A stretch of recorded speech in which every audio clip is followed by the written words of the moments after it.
Large white wind turbines dot the land in Dodge and Fond du Lac counties. Meteorologist Brian Goddard went out there 10 years ago when they were being built.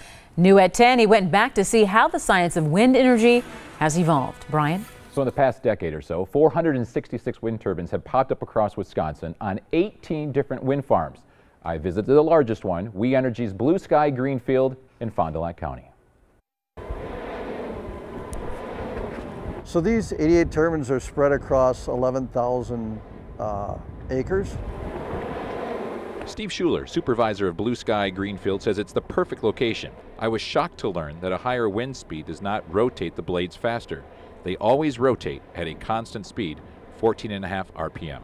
The blades actually pitch 90 degrees to catch more or less wind. It's a matter of force. Speaking of force and stress, the life expectancy of a wind turbine is 30 years. In higher winds, gusty winds, you can see actual sway. That's right, they sway, a few feet in each direction. Wind technicians working on the tower say it's like being on a ship.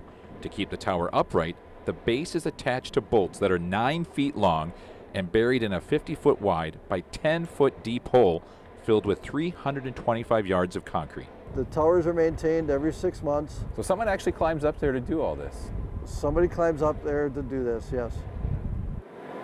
So how high are these towers? Each blade is 134 feet long, and when it is straight up, the wind turbine is 397 feet high. How do you get up there? We're in the base of the tower. There is no lift here, so the only way to get to the top is climbing a ladder. This ladder goes basically 262 feet. And wind turbines are heavy. The entire wind turbine weighs 250 tons. So how much wind is needed to turn these massive blades? You would think it'd be a lot, but these will rotate with as little as 4 or 5 mile-an-hour wind speed. The towers can withstand 200-mile-per-hour winds, but automatically shut down when the winds get too strong. They will shut down in high winds over 45 mile an hour for a 10-minute period. On the top of the turbine, there are 2 wind sensors, or anemometers. Those sensors provide wind speed and direction. That information automatically tells the blades which direction to face. Now the all-important question, how is the wind turned into electricity?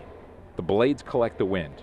That force gets sent to a gearbox and generator, which converts that mechanical energy into electricity. All 88 turbines are connected by wires underground, and from there, power lines transfer the energy into the grid. The grid powers America. 345,000 megawatts of power are generated each year at the wind farm.